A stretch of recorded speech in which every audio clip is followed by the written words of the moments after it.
राधे राधे, जय श्री कृष्णा। कहानी संग्रह में हमारे सभी श्रोताओं का हार्दिक अभिनंदन है। भक्तों, आज की वीडियो में हम बैसाख माह के 5वें दिन की कथा का महात्म्य श्रवण करेंगे।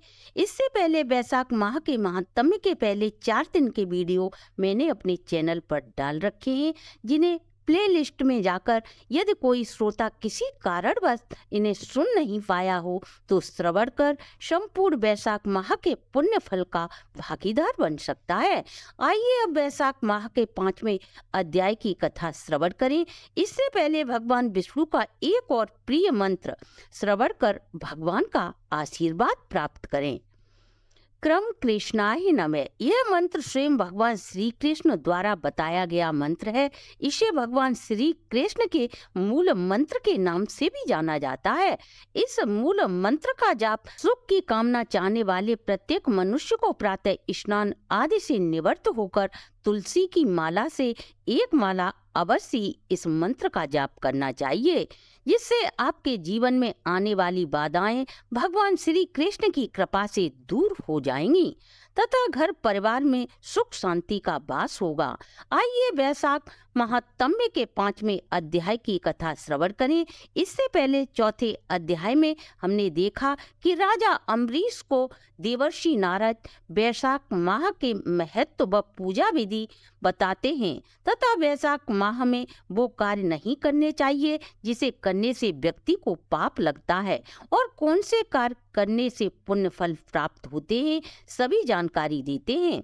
इससे आगे की कथा सुनाते हुए देवर्षि नारद राजा अम्बरीश से कहते हैं, हे राजन, बैसाख माह सब धर्मों, सभी प्रकार के तपों तथा सब महीनों, सभी दानों में सबसे उत्तम क्यों है, यह सब मैं तुम्हें विस्तार से बताता हूँ। ध्यान पूर्वक सुनो।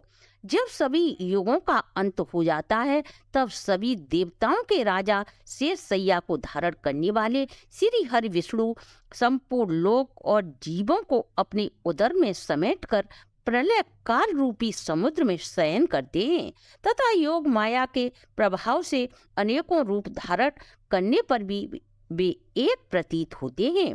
प्रलय समाप्त हो जाने पर सभी वेद प्रार्थना करके उन्हें चिर निद्रा से जगाते हैं। तब भगवान अपने उदर में स्थित सभी जीवों की रक्षा कर उन जीवों को अपने अपने कर्मों का फल देने के लिए सृष्टि को पुनः रचने का कार्य आरंभ करते हैं। तब भगवान विष्णु की नाभि से त्रिलोकी का आधार स्वरूप स्वर्णमय कमल उत्पन्न होता है। उसी कमल में से विराट पुरुष रूपी ब्रह्मा उत्पन्न हुए।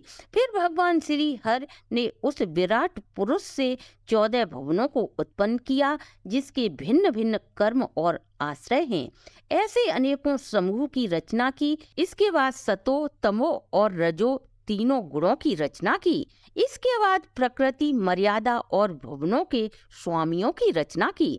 तत्पश्चात वर्णाश्रम के विभाग कर धर्म की कल्पना करते हुए चारों वेद, तंत्र, स्मृति, पुराण तथा इतिहास रचकर धर्म की रक्षा के निमित्त इसके प्रवर्तक ऋषियों को प्रकट किया। इन ऋषियों ने अलग अलग वर्णों के अलग अलग धर्म प्रवर्तक किए। इन सभी पर प्रजा श्रद्धा से विश्वास करने लगी। सभी प्रजा अपने अपने आश्रमोचित धर्मों का अनुमोदन करती रही या नहीं, यह देखने के लिए साक्षात त्रिलोकीनाथ भगवान श्री हरि विष्णु देखने लगे, अर्थात सभी को देखते हैं। कौन अपने अपने धर्म का अनुसरण कर रहा है, कौन अनुसरण नहीं कर रहा, सभी कुछ भगवान देखते हैं। यह वर्षा काल का निर्माण मैंने किया, जिसमें सभी प्रजा आदि कीचड़ में फंसकर दुखी हो रही है, जिसके कारण सभी अपने कर्तव्यों का पालन करने में असमर्थ हैं। यह सब देखकर क्रोध उत्पन्न होता है। मन प्रसन्न नहीं है। मेरे होते हुए कोई दुख पाए, अतः मैं वो देखूं। शरद काल में सभी खेती के कार्यों में व्यस्त होने के कारण लोग पूर्ण रूप से अपने धर्म का पालन नहीं कर सकते। कोई पके फल की अपेक्षा कर रहा है तो कोई वर्षा से पीड़ित है, कोई शीत से दुखी है, अतः धर्म का पालन नहीं कर पा रही। उन्हें देखकर मुझे रोष उत्पन्न होता है। उनकी उल्टी धर्म के विपरीत गति देखकर मुझे संतोष नहीं। हेमंत यानी कि सर्दी की ऋतु में अधिक सर्दी के कारण कोई प्रातः जल्दी नहीं उठता, अतः सूर्योदय से पहले न उठते देख मुझे क्रोध उत्पन्न होता है। सर्दी में प्रातः काल अधिक सर्दी के कारण लोग शीत से पीड़ित रहते हैं और फसल पक जाने की प्रतीक्षा करते हैं। फिर जो मनुष्य सर्दी के कारण प्रातः स्नान की बजाय सोए ही रहते हैं, वह स्नान की बात सिर्फ मन में ही सोचते हैं, अतः उनका शुभ कार्य लुप्त होता जाता है। यह समय प्रेक्षण का नहीं, ऐसा विचार कर भगवान ने बसंत ऋतु को सभी दुखों का निवारण करने वाला माना। यह बसंत ऋतु ऐसा समय है जिसमें स्नान, दान, यज्ञ, क्रिया, भोग सभी धर्मों का पालन करने के लिए यह सर्वश्रेष्ठ ऋतु है। इस ऋतु में धनवान सभी वस्तुओं को थोड़े से प्रयास से ही प्राप्त कर लेते हैं।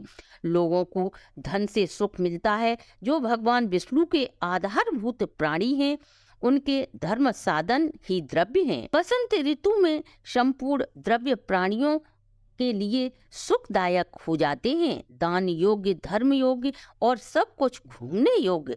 निर्धन, लूले, लंगड़े, व्याकुल तथा महात्माओं को संपूर्ण द्रव्य व जल आसानी से प्राप्त हो जाते हैं, इसमें तनिक भी संशय नहीं है। लेकिन भगवान के प्रियजन इन द्रव्यों द्वारा आत्मा प्रसन्न हो ऐसा उपाय करते हैं। भगवान के भक्त पत्र, पुष्प, फल, सब्जियां, प्रिय वचन, माला, तांबूल, चंदन, पग धोना तथा नम्रता पूर्वक सभी कार्य करते हैं। मैं उन्हें वर प्रदान करता हूँ, ऐसा कहते हुए भगवान विष्णु माता लक्ष्मी सहित चारों ओर वनों को देखते हुए आगे चलते हैं।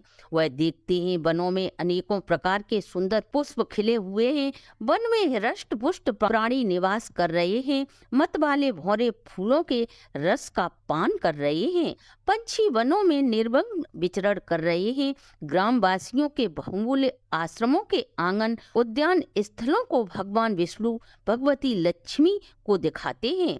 देवता, मनीषर, सिद्ध, चारण, गंधर्व, किन्नर, नाग सभी उनकी स्तुति करते हैं। वर्णाश्रम वासियों के घर में जाकर मीन राशि की संक्रांति तक भगवती लक्ष्मी सहित सभी देवता लोगों के घर की मूर्तियों में विराजमान होकर लोगों के अच्छे बुरे कर्मों को देखते हैं और धर्म का आचरण करने वालों की सभी मनोकामनाएं पूरी करते हैं। वहीं घमंडी, मद में चूर लोगों की आय, यश आदि का हरण कर लेते हैं।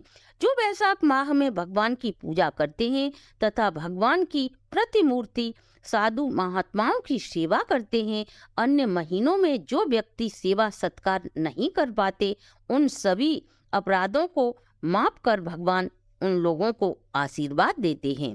जिस प्रकार अपने देश में पधारे राजा को देखकर उस देश के निवासी मनुष्य राजा की सेवा सत्कार में बहुमूल्य भेंट देकर उनकी पूजा सम्मान करते हैं, वह राजा सेवा सत्कार के द्वारा यह जान लेता है कि किसने मेरी सेवा पूरी की तथा किसने थोड़ी की।